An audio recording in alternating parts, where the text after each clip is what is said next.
Découvrons ensemble le milieu associatif de notre Grand Sud avec les animateurs de Fréquence Évasion. Attention, restez en notre compagnie, c'est dans quelques instants sur Fréquence Évasion. La planète, les animaux et les hommes craignent pour leur santé et leur avenir. Dans quelques instants, nous allons ouvrir un nouveau dossier protection de l'environnement. Loisirs, culture, environnement, économie. Sur Fréquence Évasion, l'info dans le Sud est sans limite. Fréquence Évasion, la culture du Grand Sud. Direction Midi-Pyrénées, sur Fréquence Évasion, nous sommes en compagnie de Michel Henry, ici à Toulouse, et nous allons parler de Luminat. Bonjour monsieur, merci d'être au micro de Fréquence Évasion. Je vous en prie, c'est avec plaisir. Alors précisons que Luminat est une confédération, un regroupement d'associations. Est-ce que vous pourriez nous expliquer comment cela fonctionne et de quand date Luminat et quel est le but ici en Midi-Pyrénées? Alors Luminat, donc Union Midi-Pyrénées Nature et Environnement, donc c'est la fédération régionale des associations de protection de la nature et de l'environnement. Elle existe depuis 1974 et donc elle est organisée à partir des associations locales qui elles-mêmes soit sont organisées au niveau départemental à travers une fédération départementale et ensuite sont regroupées donc au niveau régional, donc soit à travers leur fédération départementale, soit directement quand il n'en existe pas. Quel est le but de Luminat ? Alors on définit un peu nos missions de deux façons principales. La première, c'est celle qui est essentiellement assurée par nos militants, par les personnes bénévoles de l'association, à savoir la participation au débat public à travers les réunions de concertation qui souvent sont organisées soit par l'État, soit par la région, soit par d'autres instances. Ça regroupe à peu près 80 commissions par an différentes et on participe à 600 réunions à travers ces différentes commissions. Donc ça, c'est le premier volet qui est le volet, on va dire, d'avis, d'expertise, de propositions de la part de la fédération.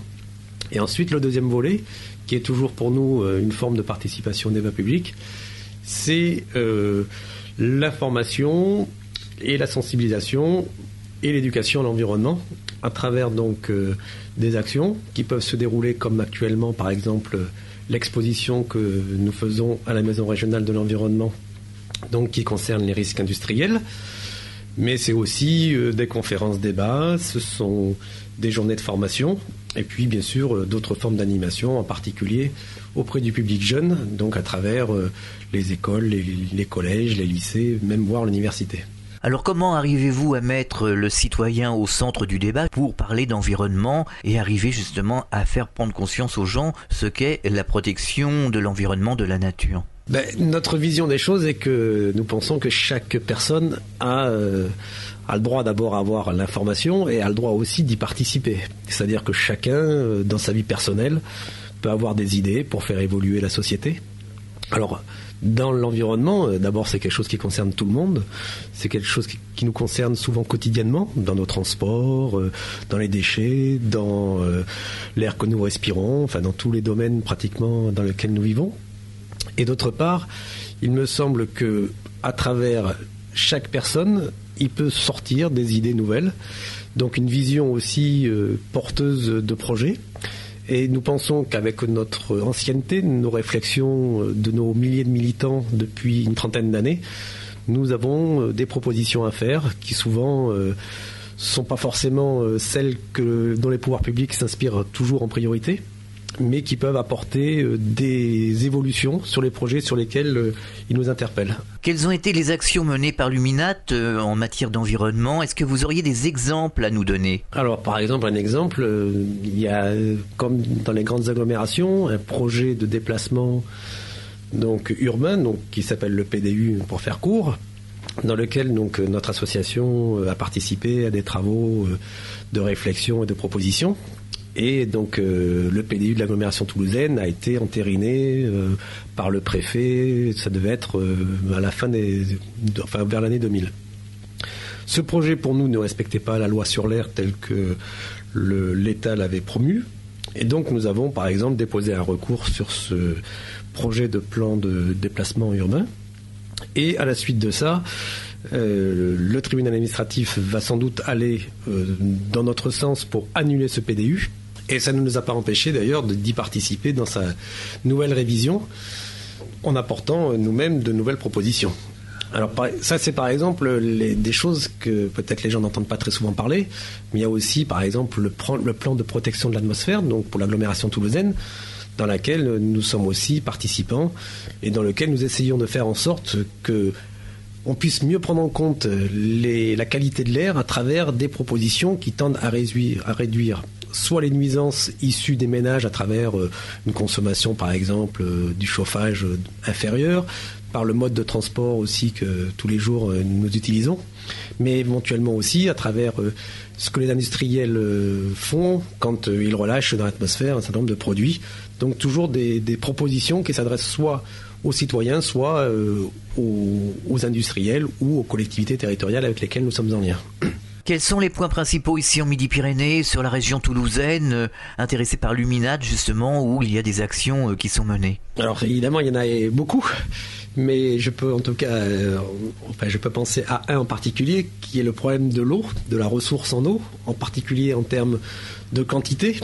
Aujourd'hui, donc, après cette année, donc en particulier, puisqu'il y a eu la canicule et cette région en a particulièrement souffert, se pose le problème de la ressource en eau.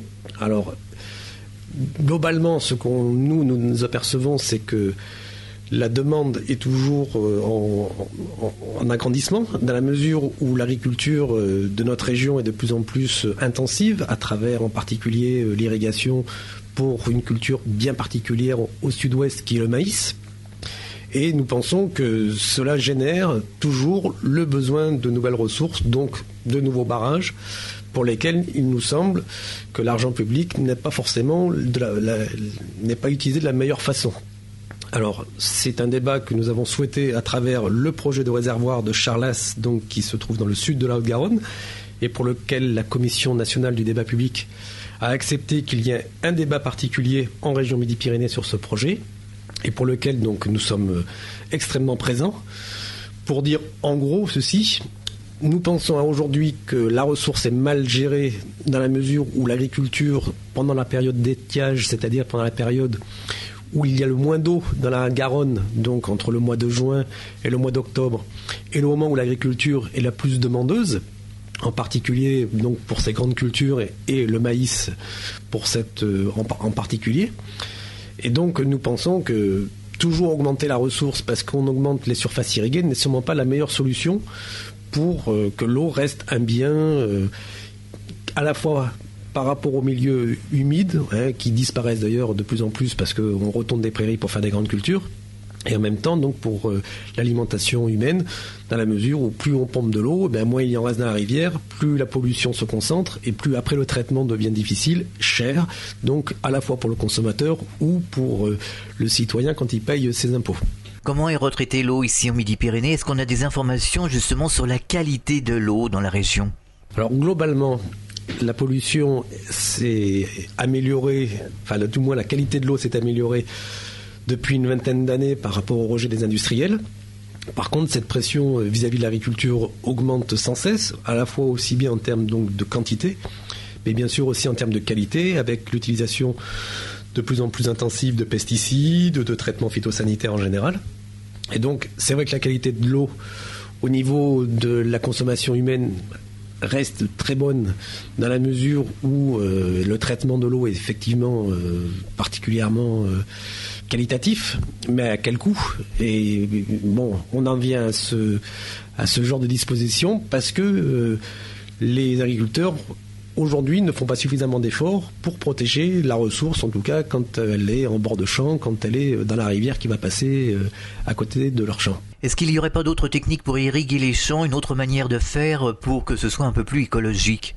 Alors nous sommes donc pour justement que les surfaces irriguées soient revues à la baisse, en accompagnant les agriculteurs vers des cultures donc comme il se faisait traditionnellement avant, c'est-à-dire plus de prairies ou plus de cultures en sec avec des céréales qui sont moins demandeuses d'eau que le maïs, avec des cultures qui seraient aussi tout à fait compatibles dans les conditions pédoclimatiques de notre région. Et donc nous proposons que, par exemple, pour éviter que se fasse ce barrage de Charlas, 25 000 hectares de maïs actuels soient reconvertis sur des cultures, disons, plus traditionnelles, qui étaient plus celles qui se cultivaient dans la région à l'origine, que ce soit à travers la production d'herbes ou à travers la production d'autres types de céréales qui seraient moins demandeuses d'eau ou moins demandeuses à ce moment-là en particulier. Midi-Pyrénées, ce ne sont pas que des champs, que de la culture, c'est aussi l'industrie. On en a eu l'exemple avec AZF. Est-ce qu'il y a d'autres industries polluantes ici dans la région ? Alors, en Midi-Pyrénées, il y a environ une quarantaine d'entreprises qui sont classées Seveso 2, ça veut dire au seuil haut, donc qui nécessitent une attention particulière. Bon, évidemment, la catastrophe d'AZF a été particulièrement importante à travers à la fois le nombre de personnes touchées et à la fois l'impact que ça a pu avoir aussi bien sur l'habitat, sur toutes les industries qui étaient à proximité, même y compris sur le tourisme, puisque on a eu l'impression qu'en tout cas là, il y avait une baisse de fréquentation touristique après cet accident. Heureusement, tous les sites de la région Midi-Pyrénées ne sont pas du tout de cette même dangerosité. Mais du coup, elle a quand même servi d'aiguillon, cet accident a servi d'aiguillon pour que l'État fasse faire des études nouvelles à tous les industriels Seveso donc de cette région et qu'une attention particulière soit apportée aussi bien sur l'aspect étude de danger que sur l'aspect plan de protection de la population qui vit ou qui peut séjourner éventuellement ou qui peut passer aux alentours de ces sites. Quel est l'impact sur l'environnement ici en Midi-Pyrénées de ces usines, de ces entreprises qui sont implantées dans la région ? Et quels seraient, si on voulait faire un scénario catastrophe, les problèmes que l'on pourrait rencontrer beaucoup plus graves, un petit peu dans le genre d'AZF, Quels seraient les problèmes s'il y avait justement des difficultés avec ces entreprises ? Alors, d'abord par rapport aux aspects de pollution. Bon, essentiellement par rapport à la pollution de l'air, en règle générale, depuis 20 ou 30 ans, là aussi, les industriels ont fait des efforts importants. Et on ne veut pas dire qu'il y ait une source importante de pollution de la part de ces industries au niveau de l'air. Par contre, il y a un risque qui peut toujours être par rapport à l'eau, c'est-à-dire quand arrive un accident. Souvent, si un accident intervient, une partie des toxiques peut être, dans ce cas-là, peut partir, et en particulier contaminer la rivière ou le ruisseau qui est aux alentours. Et puis, bien sûr, la pollution des sols, c'est-à-dire qu'une fois que ces industries, ou même lors de leur activité, elles accumulent un certain nombre de matières particulièrement dangereuses. Et souvent, quand l'activité se termine ou quand l'entreprise est en faillite, personne ne vient finir le traitement de tous ces sols pollués et qui peuvent rester comme ça, à l'état de dangerosité, à la fois pour les personnes qui vivent à proximité ou pour une nouvelle reprise d'activité qui pourrait d'ailleurs être une reprise d'activité différente de celle qui avait lieu à l'origine. En quelques mots, on pourrait aborder aussi le transport de matières dangereuses ici en Midi-Pyrénées. Où en est-on ? Alors ça, c'est quelque chose qui nous tient à cœur et qu'on trouve particulièrement intéressant parce que autant on sait aujourd'hui repérer les sites Seveso parce que effectivement, avant qu'une entreprise comme ça puisse être en activité, elle doit faire d'abord elle est soumise à une autorisation de la part de la préfecture, donc elle est soumise à des études de danger, etc., à des études d'impact.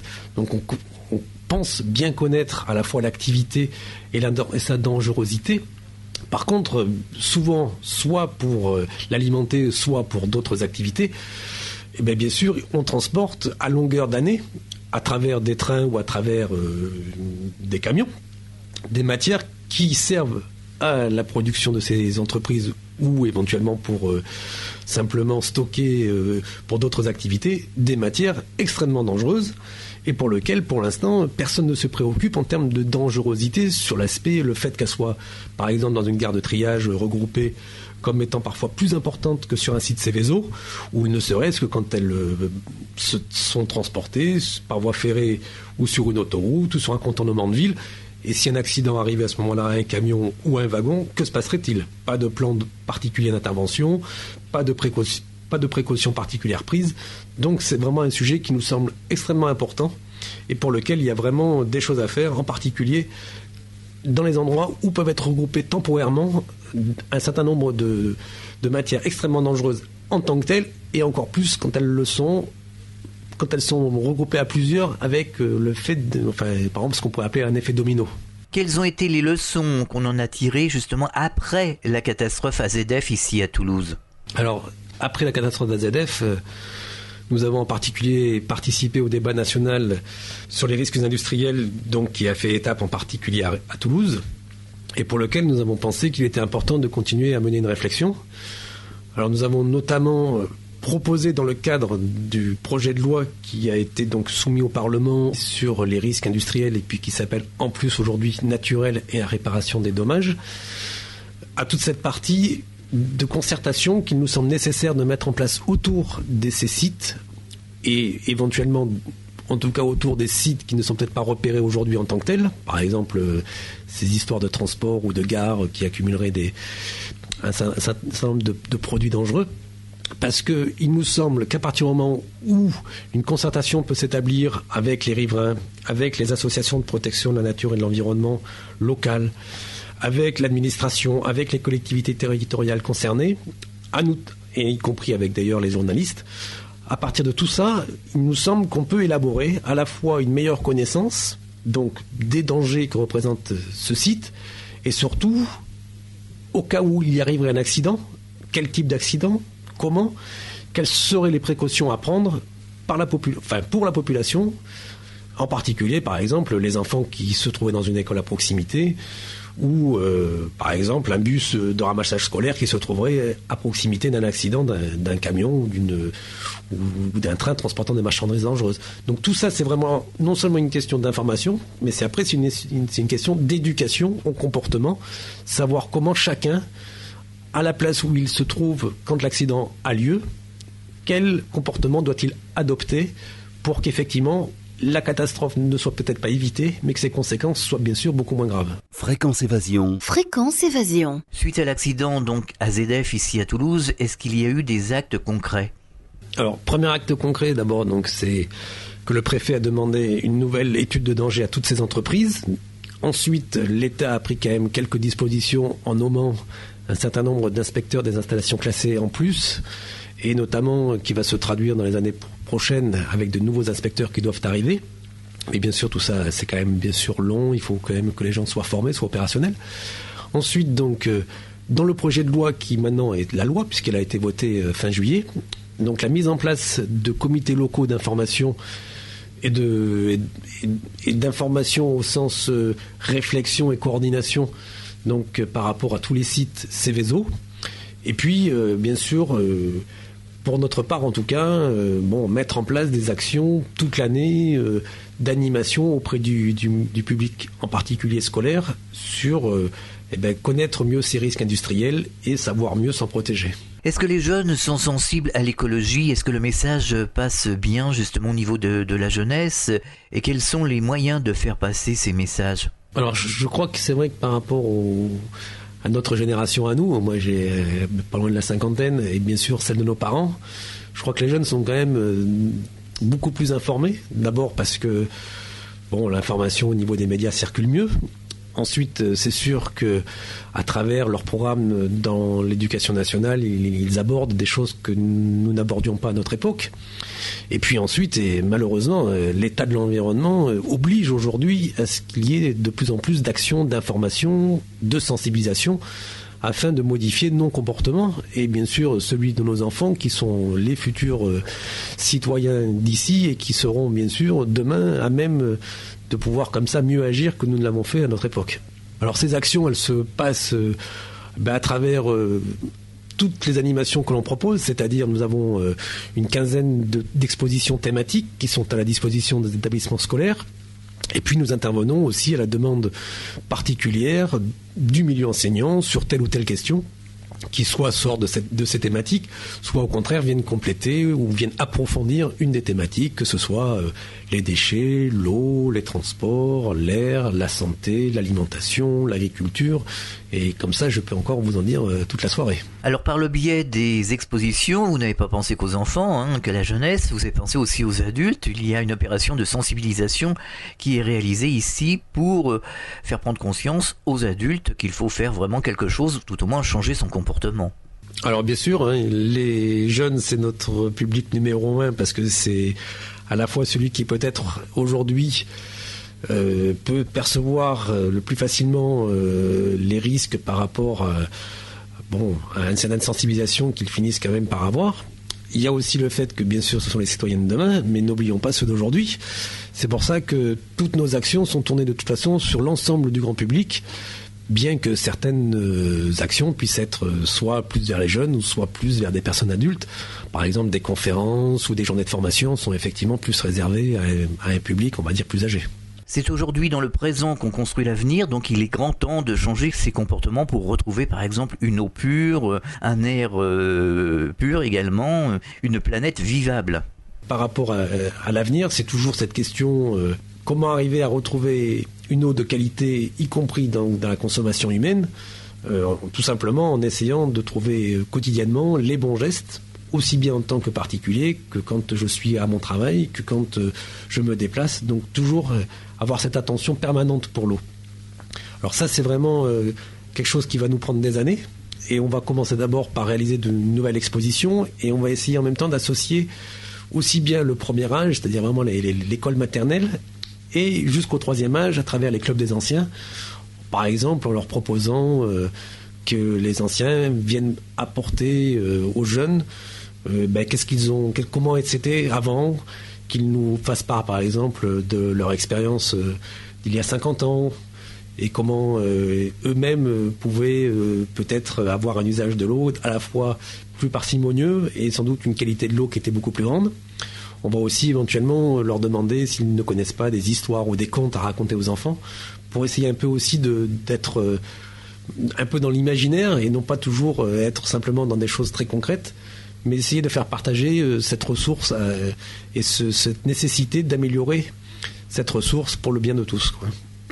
Pour conclure, quel serait le message que vous souhaiteriez passer aux auditeurs de Fréquence Évasion, justement ici, concernés, tous concernés par l'environnement et par la pureté de l'eau, de l'air, etc., etc. Quel serait le message que vous souhaiteriez leur donner ? Je crois que ce qu'il faut qu'on pense tous, c'est, nous, peut-être qu'aujourd'hui, il y a déjà des pollutions importantes. Bon, je pense que par rapport à l'air, par exemple, on va entendre parler dans quelques semaines ou dans quelques mois de la qualité de l'air, des risques qu'elle fait courir sur la santé, en particulier sur certaines personnes, sur les personnes âgées ou les personnes qui ont des difficultés respiratoires. Déjà, l'état de l'environnement est déjà, il me semble, difficile, délicat aujourd'hui, mais que va-t-on laisser à nos enfants ? C'est bien ça qui est important aujourd'hui. Quelle action devons-nous mener quotidiennement aujourd'hui pour permettre à nos enfants de vivre dans une planète, alors peut-être aussi bien dans l'état qu'elle est aujourd'hui, mais sans doute ce qui serait souhaitable, ce serait encore dans un meilleur état qu'aujourd'hui. Alors bien sûr, on n'a pas parlé de l'effet de serre, on n'a pas parlé de tas de questions qui nous préoccupent par rapport à l'avenir, mais c'est bien de notre comportement quotidien, que ce soit à travers les transports, de la façon dont on s'occupe de nos déchets, de la façon dont on utilise l'eau, que c'est ça qu'on va léguer à nos enfants, une eau de qualité, une terre protégée ou au contraire quelque chose qui deviendra irrespirable, qui deviendra pollué de partout et qui sera invivable, et en particulier vraisemblablement avec des populations dans les pays pauvres qui seront peut-être même touchées plus directement et plus rapidement que nous. Donc tout ça dépend de notre comportement aujourd'hui et bien sûr demain, et c'est pas pour nous forcément qu'on le fait, mais c'est surtout pour nos enfants et ceux qui leur suivront, etc. Eh bien, vous allez nous donner les coordonnées de l'Unimat ici à Toulouse, afin que les auditeurs de Fréquence Évasion prennent contact avec vous, obtiennent les renseignements nécessaires et peut-être participent aux ateliers de sensibilisation que vous organisez. Alors, pour d'abord connaître Uminat, on peut la trouver, donc l'association se trouve à la Maison régionale de l'environnement à Toulouse. Elle peut être aussi accessible sur Internet en tapant tout simplement Uminat sur n'importe quel moteur de recherche. Et puis, bien sûr, on peut devenir adhérent d'Uminat, qu'on soit individu ou qu'on soit association. Il suffit de nous contacter et nous vous expliquerons comment faire. Il suffit simplement d'avoir un peu de temps et l'envie d'agir pour notre environnement. Alors, pour les contacts téléphoniques, il faut faire le 05 34 31 97 42. Pour nous trouver, donc, Maison régionale de l'environnement, 14 rue de Tivoli, 31 068 Toulouse-Cedex, ou sinon sur Internet Uminat. Eh bien, merci d'avoir participé à cette émission. Au revoir, à une prochaine fois sur l'antenne de Fréquence Évasion. Merci beaucoup, et c'est avec grand plaisir que nous avons participé à cette émission. Nous étions Midi-Pyrénées à Uminat, protection de l'environnement, Midi-Pyrénées. À bientôt pour un autre rendez-vous dans la région. Fréquence Évasion.